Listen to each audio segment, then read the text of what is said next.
Glug, glug, glug, glug, glug, glug, glug, glug, glug, glug, glug, glug, glug, glug, glug. Just pouring a nice glass of Cersei juice.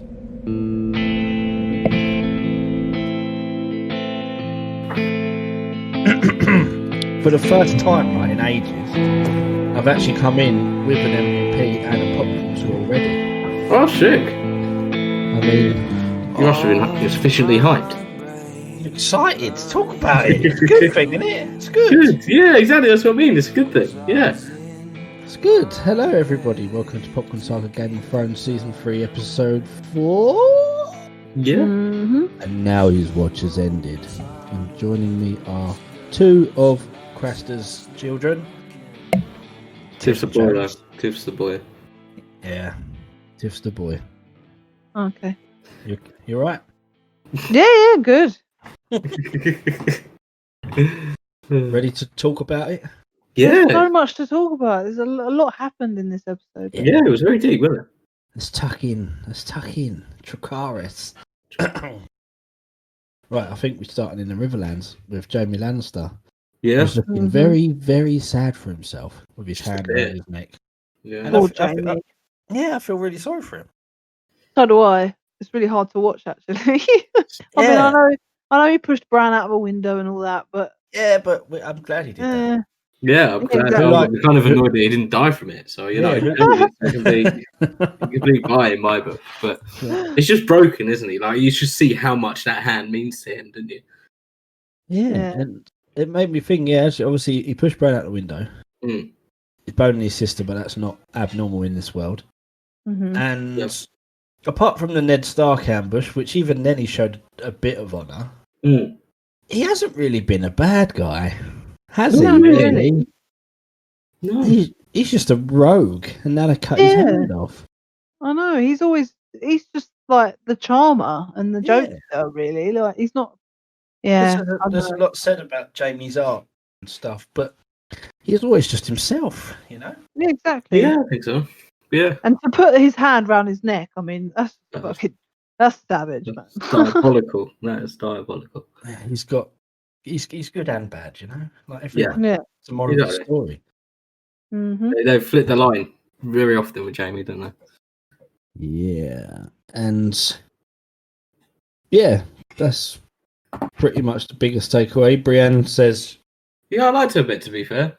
she knows what he did from him and stuff, saying about the I believed it, and I've seen this 3 times. Yeah. That her island was made of sapphire, but that's just because of the sea. Mm-hmm. Yeah. So this is where she's starting, Yeah. their relationship is starting now, like, or their friendship, whatever. It's starting to develop, and she's starting to see that he's not a bad guy. And, it was really cool to see. I love these two, man. Love it. Yeah, same. Yeah, it's nice. Even like the bit where she was like, "You look like a woman." Like, but she's broken. Yeah. Elsewhere in the Riverlands, Arya, Gendry are kept hooded by your man Thoros. Yeah. And they try and give her some rum. Oh yeah, he says no. Gendry's like, "I love some." Yeah. And they've got the Hound. This is actually later on in the episode, but it's in the same place, I guess. And they're confronted by the leader of the Brotherhood. Sir Beric Dondarrion has turned up. Yeah. Remember the Phoenix Sword? I couldn't remember any of his backstory, so this was interesting. You know what he reminds me of, though? Every time I look at him, he just reminds me of you know the character from Ice Age. What is he? Yeah. And he's got like an iPad. Is that a sloth? Is he a yeah, sloth? because he's got an iPad. It's the iPad as well. Okay. Like, it just reminds me of him. But yeah, it was cool to see him. I forgot that he was in it this early. Kind of completely forgot about what happened in this series. So yeah, it's nice to actually like start filling in the gaps of saying, wait, this is why I watched it. I suppose this is why I enjoyed it the first time. Season 3 is definitely where they introduce like a lot of nice ingredients, man. They spice it up a bit. 3 and 4, I think we're kind of peak really. Like, now I think about it, and now I'm remembering what did happen. I'm actually quite excited for the next 2 seasons. They're good series. 6 is the best, 100%. We'll get there. Yeah. Oh yeah, 6. Yeah. So Beric Dondarrion, who worked for Ed Stark, I didn't know. And Clegane's like, they're all dead meat. Yeah, that was funny. It's good. It was good to get a little backstory on all these people. And again, you kind of see Clegane, like you kind of find out in this episode that he's not such a bad guy. Yeah, exactly. Like he's just done what he's had to do to survive or whatever. But yeah, no, there's a lot of like character depth in this. I felt he doesn't know that's Arya Stark yet either, does he? The eye badge. No, the Hound. Well, the Hound. Oh, the Hound knows it. Yeah, does he? He told them, was the one who recognised her in the 2 series. Oh yeah. Sorry, I've been asleep for the first 3 episodes. Yeah, that's fair. But yeah, no, she calls him out on killing Micah, and he's like, yeah, he bled. Yeah. So there's a common theme running through this episode of everyone's a bit of both. Yeah, it's very much a half of the story episode. It was very much even with that story, it's like you've got half the story, you didn't know what happened with Joffrey. And it's just, you're seeing one side of it very clearly. Yeah, and then King's Landing, Varys, we see the darker side. I think Varys had a really good episode, actually. Yeah, he did. We have a strong episode, really strong. Tyrion basically wants his help to sort out the dude that was trying to kill him. Does he want revenge against his sisters as well? Yeah, to prove that it was Cersei that had the order to have him killed.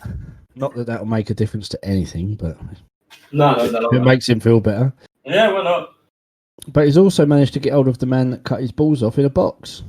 Yeah, so he can definitely make stuff work and stuff happen, isn't it? Can't he? Oh, I love that. I love that whole speech of like, I waited a long time. Like, you have to just be patient. Yeah, eventually you'll get what you want. Yeah, it was good to get his backstory, basically. Yeah, I forgot how he lost his number, to be fair. And then he goes to visit. Oh, Varys visits Roz, who's actually working for him instead of Littlefinger. Yeah, double agent. And it was also hilarious how even they were questioning about what Pod did. Oh yeah, that was so funny.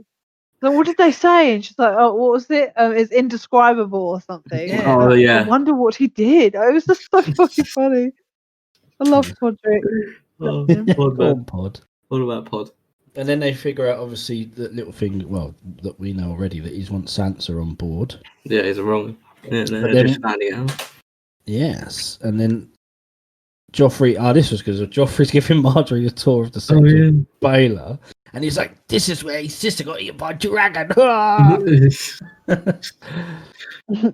I like that whole little interaction between them, as you say. Like, it does set up the story that she's playing the game that she wants to play to get it going the right way. You kind of, on this rewatch, I'm noticing definitely that she's pulling a hell of a lot more strings. I don't know if I just didn't realize that on the first time I watched it, but she's very smart with everything that she's doing, isn't she? She's so good, and she's actually making him fall in love with her. Like, and you can see that. Like, genuinely, she's good at playing whatever somebody else wants from her. She's good at playing from what the common people want from her. They idolize her, they build her up. Everybody else has got pretty much a good word to say about her. But even with the Sansa stuff as well that comes later on, she's just so far ahead and so much smarter, I think, as well. Yeah, she is. But I've never ever been able to work out if she's good or bad, or if that's even a thing.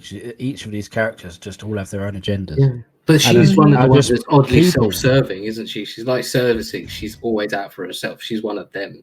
Yeah, but she's not sinister. She's just clever. She can do it without bloodshed. Exactly. And then Olenna asks if Robert is buried there, but his remains went to Storm's End, so that tied that little bit up nicely. Never even thought of that. Yeah, neither did I. Yeah. Diddly. So then this after that, basically, she takes Joffrey to the balcony, doesn't she, to wave at people? Yeah. And she makes sure Cersei's looking as well. Yeah, she makes a point, and you see Cersei sees it happening as well, and she's just like, she hates horror. it. Yeah, she hates it. Yeah. And then Cersei goes to meet with her father, which I didn't know I wanted until I saw it. Yeah, same. It was so good, and I just love the whole how it started, even where she has to wait. She sits there. She has to wait for him to start the conversation. He's just so captivating to watch. I think every time he's on the screen, I'm just like, wow, he's so good. It also made me think of Cersei as well, like how much she does actually change as it goes on. She still has a slight vulnerability to her, but she has this absolute beast inside of her that obviously will come out at some point. Mm-hmm. But yeah, Tywin's just brilliant. He's like, if I went to war for that little stump, what do you think I'm doing for my oldest son and my heir? Yeah.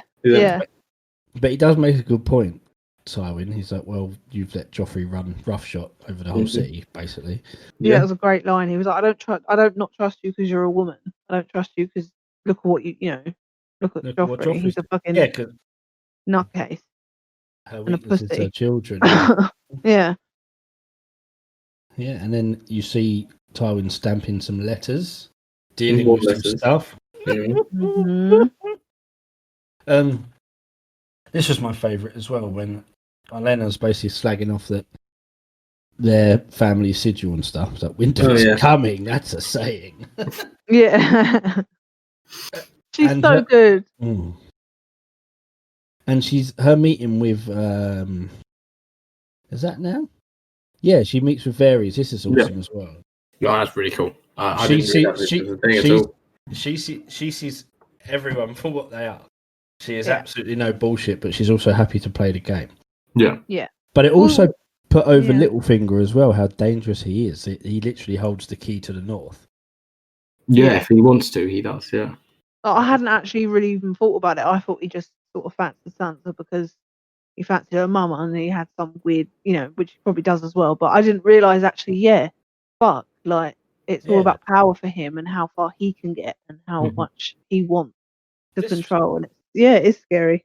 This has got some very much season 1 vibes about this episode. Like, it's really showing how everyone's playing the game. Yeah. True. Yeah, then shortly after that, Marjorie finds Sansa in the Godswood. And I didn't know she got this offer so that she could marry Loris and move to Highgarden. Yeah, I completely forgot this. Yeah, me too. That'd have been a nice little ending for poor old Sansa, wouldn't it? Oh, yeah. Yeah, too nice. Yeah. No, I couldn't quite give her that. She's got to go through much. So, and obviously Sansa says, yeah, so Marjorie and her are friends, but Marjorie probably likes her, but she just needs people on side, doesn't she? Yeah. Yeah. And right, in the north, Bran Stark is having a shared green site with the boy from Love Actually. Yeah. Yeah, they see the three-eyed raven, but then it's Catelyn, etc. Mm-hmm. And then, Bran and Jon Wake in a camp in the woods, disappointing that he could not follow the three-eyed raven. So we're going to get three-eyed raven training from Bran, and he's really bad fringe. Oh, yeah, so bad. Tells you a lot. What I took from that is his hair. Now, poor Theon, man. Oh, yeah. Oh, mate. Being led by the boy who set him free. And just, oh my God, Ramsay just lays it on so thick. He does. He's so good, though, because he gets everything that he wants, doesn't he? He wants to know what's happened to the boys. That's what he's always wanted. That's what this whole journey getting information. He's so smart. He's so smart, man. He's confesses to what really happened. Yeah. And again, saying he didn't actually kill those boys. Someone else did. Obviously, it's his plan. But again, like, showing these bad people haven't actually done as bad as you think. Yeah. Him, and then he leads him into the dark chamber, which is exactly where they started off when he let him go. Yeah. And just that smile on his face. Literally said, Ramsay, you bastard. I got a real Frodo vibe from him today. I don't know if it's just the fact that he was wearing his cloak in a certain way or something. Yeah, the hair. A bit I get that. I got big Frodo vibes from him. But he's so good at doing the crazy eyes as well, isn't he? He's just so good at great. Did you ever watch Misfits? Yeah, he was in that as well. He was excellent. He was like the best one in that, and he was just I don't know about Nathan, man. Like Nathan was the funniest thing around. I love he was, but he was. But Ramsay, I can't remember his name in that. Is it Simon? He was like the most sort of intricate character, and he played it so well. But yeah, he had a good arc at the end when he became like the superhero or something in like the. Yeah, that was great. Anyway, on a tangent. Yeah, but like it was just like another sadistic way of torture. Like, who thinks of that shit? That is so good but so bad. A complete psychopath, so evil. a functioning psychopath thinks of that. Yeah, he's Ted Bundy, man. He is. So excited for Ramsay, man. Yeah, no, he's getting me hyped. Right, Beyond the Wall. Now this this piqued my attention. It happened earlier in the episode. The tensions that Craster's keep, basically, they're all starting to kick off about Craster being an arsehole, basically. Yeah, I completely forgot about this bit completely. And it also right. Hold on, I need to find the guy's name who calls out.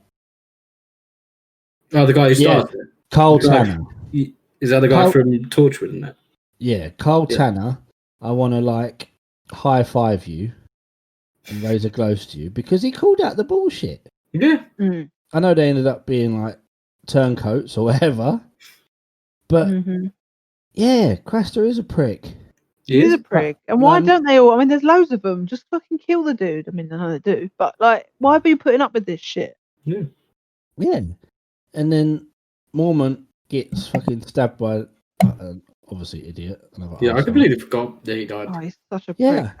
I forgot how Mormont died. This is actually a pretty big moment. And he kind of sets off, especially for the next little bit anyway, obviously the Jon moments that are coming later on, where he starts merging back in and stuff. He sets it up. Him dying here sets off so many things happening. Yeah, it's Rast that puts a knife in his back. That horrible bastard, yeah. And then Mormont grabs him by the neck and then just starts coughing up blood. Yeah, that was a good death, to be fair. He went out fighting. Yeah, but then when he goes down, Rast just leaps on him and just starts stabbing him again. Yeah, he's nuts, man. He's nuts. Oh, I really want to kill that dude. He repeatedly pounds it into Mormont's throat until the old bear is dead. Nice. R.I.P. Mormont. Yeah, rest in peace. Bells for Mormont. Bong. Sam rushes to Gilly's hut. Of course he does. And he runs out, and Rast is like, "I'll get you next time, fat boy." No, Piggy. Piggy can run for now. So yeah, completely forgot that Mormont got turned on. But fair play to Tanner, who was like, "You're a bastard, a daughter shagging, wildling bastard." Yeah, I was like, "Yes, go on." Right. The biggest surprise of the episode, and the best bit of the episode, is in Astapor. Bet you didn't think I was going to say that. I did, because I agree. But yeah, basically, Dany's given up her dragon to what's his name? I can't remember his name. No idea. Warlord, the slave lord thing. Yeah. Him. And then she gets her little whip, gives over Drogon, and then she drops a bomb that she can speak High Valyrian. Yeah. And all the Unsullied are behind her. Then she says Dracarys and fucking go on, Dany. And then you hear the sound before the fire, that one, the dragon fire noise.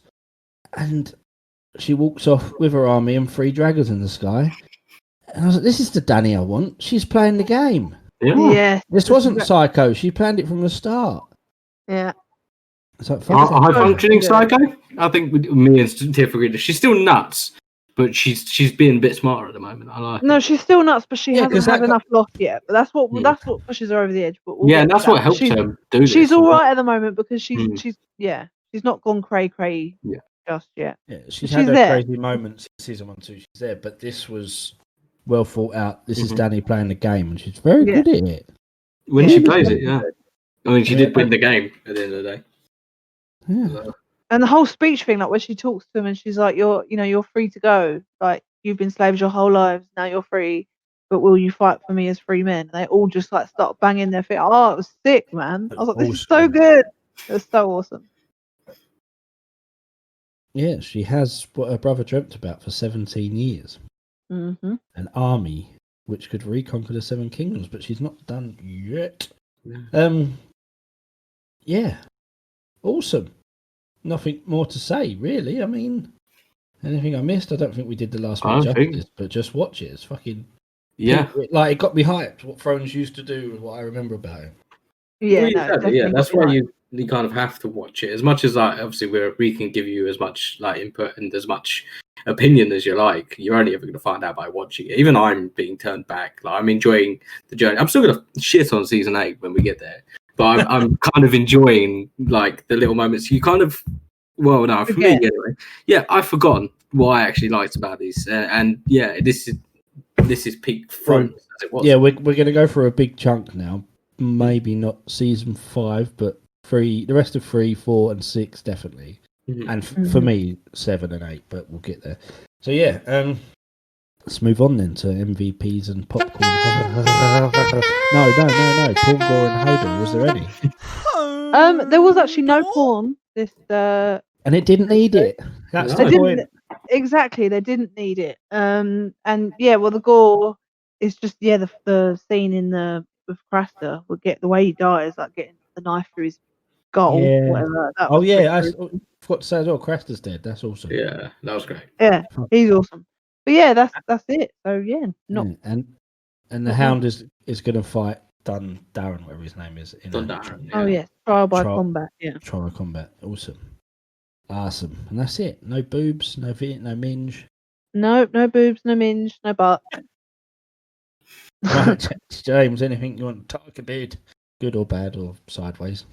No, not really. No, I mean, I've already said it pretty much. I'm in a different place. I'm enjoying it now. So I suppose this section will not be the shit upon section. But I forget about why I enjoyed Game of Thrones. It's kind of nice to see it back. I don't think I'm ever going to be at the point where I was really interested and I'd watch it the day it came out and all that kind of stuff. I don't think I'll ever be as excited or as involved as I was then. But yeah, it's still not bad. If you just cut season 8 for me, it's great. If you want to rewatch it and miss season 8, go for that. That's what my section is today. Watch the rest of it. Just don't watch season 8. Watch the 7 series. Do not watch season 8. I challenge you to a trial by combat. Yeah, trial by combat. Okay, we can do it. That's fine. And I'm actually going to make a prediction. I think you say you're not going to get excited. I think you will get excited because I know what's coming up. And what, for season 8? No, not season 8, but just future. I know, yeah. Oh yeah, no. As I say, first 7 series. Watch it. I can't fault them even now. At the moment. Right.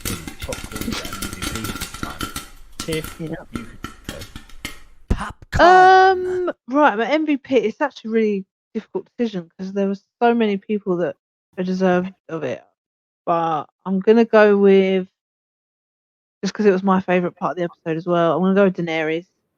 Okay. Because that whole part was just awesome. It's my favorite.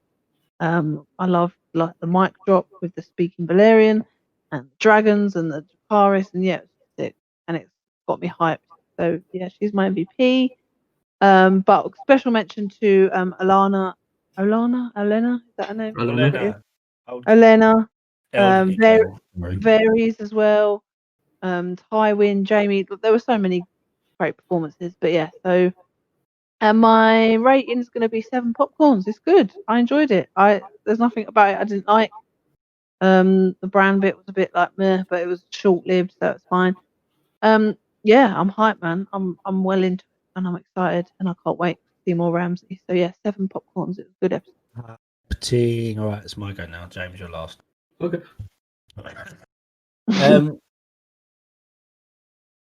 MVP.